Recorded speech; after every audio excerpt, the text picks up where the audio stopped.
Hello, good morning, good afternoon, good evening, depending on when and where you're watching this video from. It's Dr. Katie, your radio home. There is something for us to learn today. That's why I'm here, okay? If you drink alcohol, all right, alcohol of any form, come, there's something for you to learn. Do you know that as doctors, when we say significant alcohol consumption, meaning that we're trying to relate the amount or the quantity of alcohol you have drank over a period of time with your current medical condition. I will not say it's significant, meaning that yes, you have abused alcohol enough to now warrant the problems that you're going through. How do we make such calculations?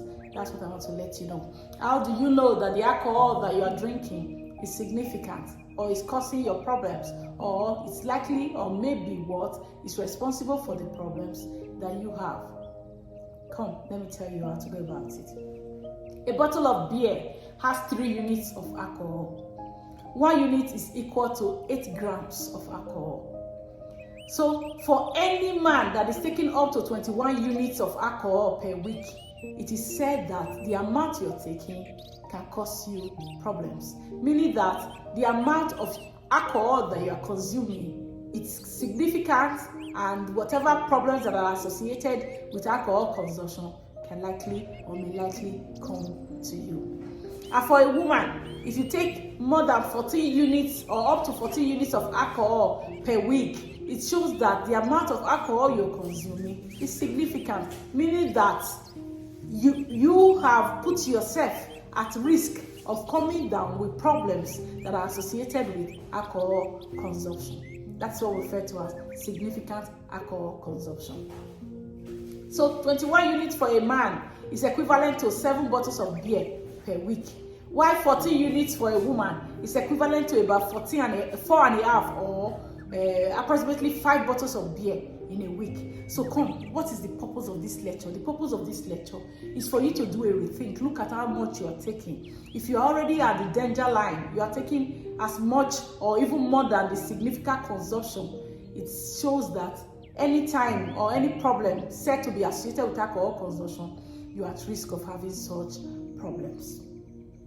See what I mean? Okay?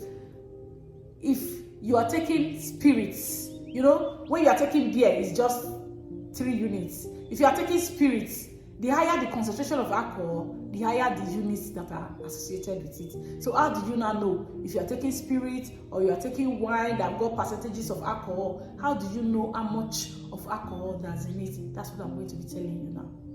1, if you are drinking wine, they will tell you it's 20% alcohol, 10% alcohol, or as the case may be.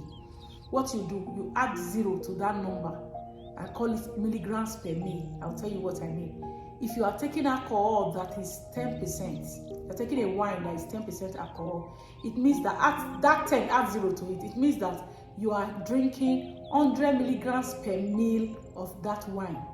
If you drink 1 mil of that wine, you are drinking 100 milligrams of alcohol. If you drink 2 mils of that wine, you are drinking 200 milligrams of alcohol. Okay, if you drink 3, as the case may be, 300 milligrams of alcohol.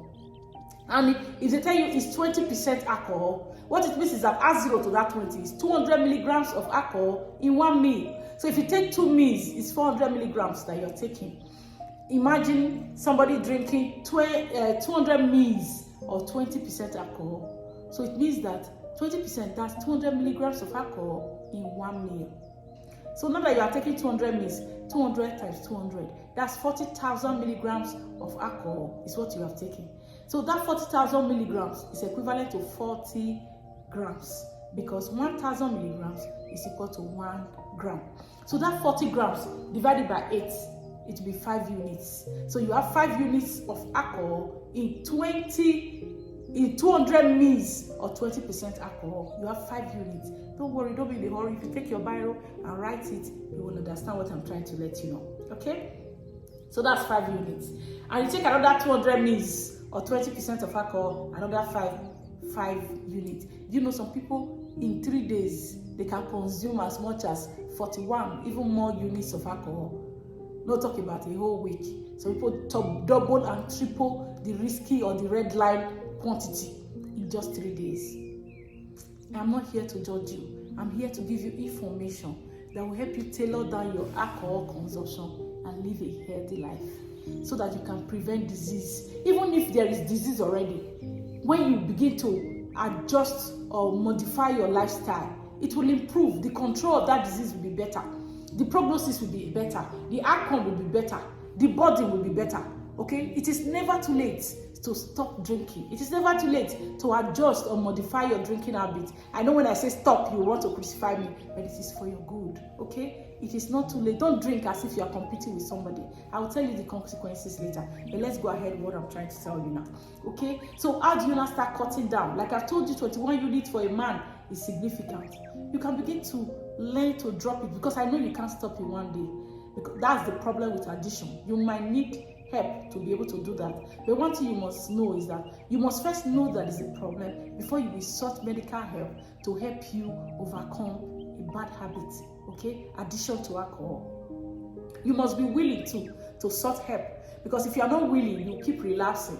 Okay? You must be willing and determined to make it right, then to sought for help and apply the help that is available. So if you were taking 21 units, because 21 units is the borderline or is the target that you're already doing harm to yourself. You're taking 21 units in a week. 21 units in a week is like one bottle every day. But some people don't drink every day. When they want to drink, they drink 3 bottles at a sitting. And they drink like that 3 times a week. That's like 9 bottles.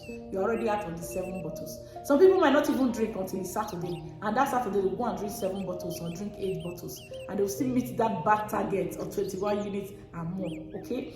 So what you do, if you were taking 21 units, which is 7 bottles in a week, you can begin to tailor it down. Next week, take 5 units. Take 5 bottles. Okay? Take 5 bottles. And the following week, take 3 bottles. And if you think that shook you a little, give it like 2 weeks. Take 3 bottles for 2 weeks so that you get used to that other level again before you start de-escalating.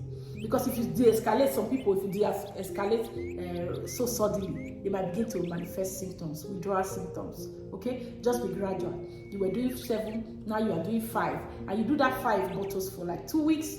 And then you do 3 bottles for like 2 or 3 weeks. And then you do 2 bottles for even a month. All right? And then you begin to do 1 bottle. Maybe for a month or 2. And when you do 1 bottle a month or 2, you give it a trial. Let there be a week that you didn't take 1 bottle at all. All right?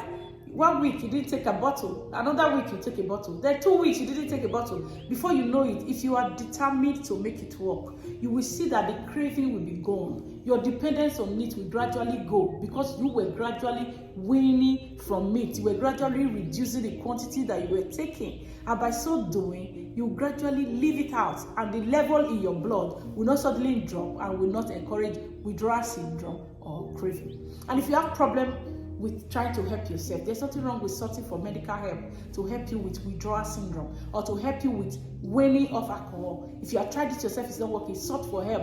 Every step taken towards lifestyle modification, every step taken towards refusing to drink alcohol is a step in the right direction. It's a step in trying to prevent diseases. Some people will say if something will kill a man after all, don't think like that. It's not a good thinking, okay? There must be determination. There must be every desire to do things right, to go in the right direction.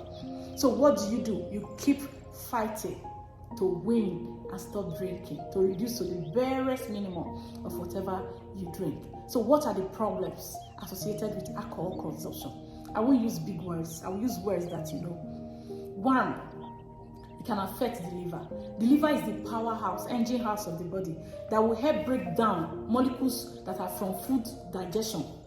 Like I said, I won't bother you.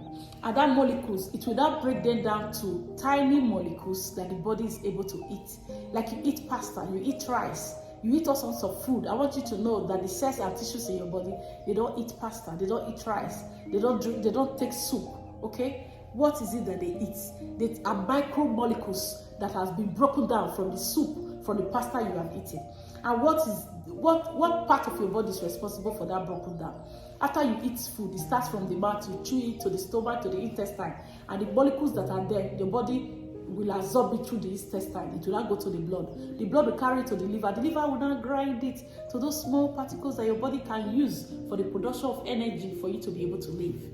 All right? So when you continuously dump this alcohol into the body, your liver is the part of the body that will suffer the most. The heart will suffer too, the brain will suffer, but I'll tell you, it can predispose the liver to alcoholic induced liver cirrhosis or alcohol-induced hepatitis. So the person is at risk of liver cirrhosis, is at risk of hepatitis. And when there is chronic irritation of the liver, which is hepatitis, when it's over time and there's not cirrhosis, such an individual is at risk of a liver cancer too. Okay, so that is why, for example, a patient is coming to me with a liver cancer and I'm taking a good history. I would not ask the patient, have you drank alcohol before? The person will say, yes, I drank for 40 years. I would not say, how much of alcohol do you take in a day? You say, okay, I can take as much as 5 bottles of beer in a day or more. So I'll be able to calculate and I'll say, yes, this is significant alcohol consumption. Then I will not make my diagnosis. I will say, probably liver cell carcinoma secondary to alcohol consumption. I can even say secondary to significant alcohol consumption. So what I'm trying to tell you is that don't wait for somebody to begin to tie diagnosis around your neck because you have drank alcohol over time. Now that you are still there, you have not gotten those results, it is time to begin to prevent diseases. It's time to begin to have lifestyle modifications that will help you prevent diseases. Okay, so what are other problems? It can cause deterioration in brain function. Do you know that people that are often drunk, they have no quality of brain? I won't bother you about the pathophysiology and how it affects the neurons and neuronal degeneration associated with alcohol. No, I won't bother you with that. But I want you to know that your quality of brain of individuals that are addicted to alcohol is a small one. That's why you see an adult 40 and above, 50, 60, will be chasing a 2-year-old and be falling on the floor and jesting. You know, doing as if he or she is an infant, is a child, because the quality of brain has no integrity. The quality of brain has no charisma. The quality of brain has no, integrity. You don't look at yourself as a super being. You just see yourself like a child. Or it's not like, it's not a deliberate thing. It's something over time that alcohol has taken away from you, has taken away the capacity for you to be functioning optimally. It has taken it away. In fact, it will affect your immune system. Alcohol will affect the immune system. People who abuse alcohol, some of them, it will affect their appetite first before the immune system. They don't have good appetite. They don't eat well. Some people, as far as they've seen alcohol for the day, they don't ask for food. So it affects their immune system through 2 pathways. One, because it suppresses their appetite, they don't eat adequate enough for them to be able to build good immune system. 2, the immune cells in the presence of alcohol, will continuously affect those cells and prevent them from doing what they have to do, policing and preventing diseases. They will not be able to do it. Alcohol can affect the heart. There's what they call alcoholic, dilated cardiomyopathy or congestive heart failure, secondary to dilated cardiomyopathy. Don't worry about the names. Secondary to alcohol consumption. Alcohol can affect the heart, can cause dilated cardiomyopathy, which will further cause congestive cardiac failure or whatever form of heart failure when you abuse alcohol. All right, alcohol can put you at risk of losing your marriage. Yes, I will tell you how that has concerned disease, how that has worsened disease. There are people whose spouses are not able to tolerate their habits of drinking, their dependence and addiction, and therefore they will refuse and decide that they don't want the marriage to continue. And so, such men will further go into being drunk in trying to avoid the sorrow of losing a partner. They will drink even more and destroy their cells and destroy their tissue. That's one pathway, where it can worsen prognosis. Another pathway is that the depression that is associated with you losing a partner, the care that is associated with you losing a partner. Do you know that you had a partner, you were drinking? Actually, you can still come home. Somebody will say food is ready, come and eat. Even when she's not happy with you, she still puts the food on your table. But when you are now alone, in fact, you can decide not to eat for 1 week, provided you are consuming alcohol. So, by so doing, alcohol is still worsening your life, and worsening the prognosis of whatever clinical condition you're in. What am I saying today?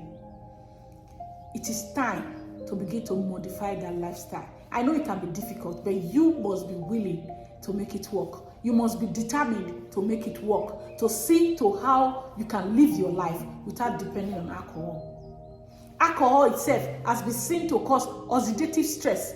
They call it sperm oxidative stress. It is true that for people who are drinking alcohol, you might have good sperm count. It might even affect sperm count. It can affect motility. It can affect morphology of your sperm. Okay? And if possible that these things will still be normal, but the oxidative stress that you might not be able to assess directly from seminal fluid analysis, from the test that you do from the sperm, you might not be able to just do it directly. Oxidative stress from alcohol consumption can affect your sperm, and you will be finding it difficult to impregnate your wife. See, I'm talking as if it's only men that drink alcohol. No, it's not only men. And it's also possible that women that are drinking alcohol too. Alcohol can affect hormone production in both male and female, and therefore causing hormonal imbalance in either the man or the woman, and therefore putting both of them at risk of not being able to be fertile. Okay, it's a risk of infertility in both sense. And for women too, who fortunately they were able to get pregnant because of alcohol consumption, are not able to stay away from alcohol even in the period of their pregnancy. They will put their children at risk of congenital abnormality because they were drinking alcohol during the period of pregnancy. And for men who will continue to drink and you have hormonal imbalance, this hormonal imbalance, outside the oxidative stress that can be caused by alcohol, it can also cause hormonal imbalance, affect the production of testosterone, and then you are not producing testosterone that will help you to produce sperm.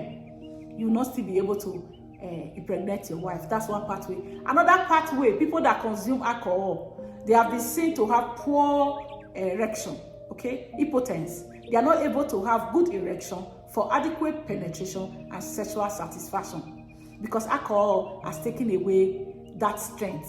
Some people will say that people that abuse alcohol, they desire, that's why you see them in various crimes, because when they are not drunk, they desire a woman. Yes, it is true. But alcohol will give them the desire to run after a woman, to seek to have such pleasure with a woman. But it will take away the strength, the power to make it of a satisfactory one, to make it of one full with vigor, or the one that the other partner will have a good part of or will enjoy. Alcohol will take it away. In fact, some people following penetration, they will slip off on their wife because of alcohol consumption. In fact, as they enter into, as they gain penetration, before ejaculation, they slept off, or something that's happened and all their strength is off. And again, they might not even achieve the strength to be able to sustain erection before ejaculation. So alcohol will make a man less of himself. I've not come to condemn you. I've not come to fight you, but I've come to give you information that will help you live a healthy life. I've come to give you information that will help you prevent disease. It is better done now than never. And I want you to know that whatever complication that is associated with significant alcohol consumption is even worsened with advanced age, with increasing age. So what I'm trying to say, if you were drinking at 22, 24, and you were having your way with it, and you were able to win, I want you to know the older you become, the more at risk you will not be. You will not be able to win all through. This is because age as a factor will also put you down, will also put your immune system down, coupled with the fact that the drugs you are taking also putting your immune system down. You know another thing alcohol will do to you? Alcohol will remove your capacity to function. There is no company, there is no employer that will employ somebody. If you're an employee, you are looking for a job, I want to let you know that 90% of people looking for who to employ will not employ you. You know the funny thing? You might decide not to drink on that money that you are going for the interview or that you are sorting for the job. You might decide not to drink alcohol, but there's something with alcohol habitus. Except you are not drinking alcohol, except you have not started taking significant quantity. Somebody will look at you and say, this man drinks alcohol. Because you will be playing with words. You will not handle words intelligently. They will know that you're a man whose quality of brain is being hampered because you abuse alcohol. That's one. Two, the way you dress, there must be something alcohol will give off because you will not listen to details. Somebody who doesn't drink will begin to talk about how his collar is going to be well fixed, how the buttons are in place, how he's going to be well tucked, how his trouser is going to be well pressed to present himself, how he needs to have a good breath. But because alcohol has taken that integrity or capacity away from you, you can appear with your button misplaced, with your collars not in place, with your clothes not pressed. You wouldn't even know, with your shoes not in the right place, not polished, and all that will deny you of your greater heights. We deny you of opportunity of having job, of having contract. Nobody's going to trust you to have contracts, to give you contract. Nobody is going to trust you to partner with you in any business because they think you're not a responsible person. And nobody is going to even trust you enough if you are not married yet. You go to somebody to go and say, I seek your daughter's hand in marriage. In fact, they will bind you. You'll begin to pray against you because if there's anything you are going to use to woo their daughter, to win her heart, they begin to bind it because they see what the daughter is not seeing. Even if you are still of right senses now, they know that as far as you are addicted and you don't want to stop, you are going to get worse. Things are going to get worse for you in terms of all that we have discussed now. Until you stop and begin to go towards the right direction, everything will begin to go worse. Until you lose it all. That's what alcohol does for somebody. There's a song I listened to, and it was funny, but that song actually makes sense. I will see whether I'll be able to use that song as a background of this video. And the song was saying, I would have been married.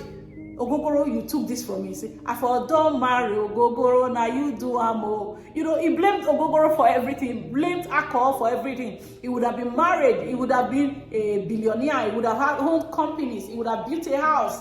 He would have gone all over the world. That alcohol, you took that away from me. It's just a careless statement. All right? You took it away from yourselves by yielding to alcohol consumption. Are you still with me, or you already left angrily? Don't leave. I'm speaking for you. It's for your good. Okay? Try to cut down your alcohol consumption, and over time, that addiction will die.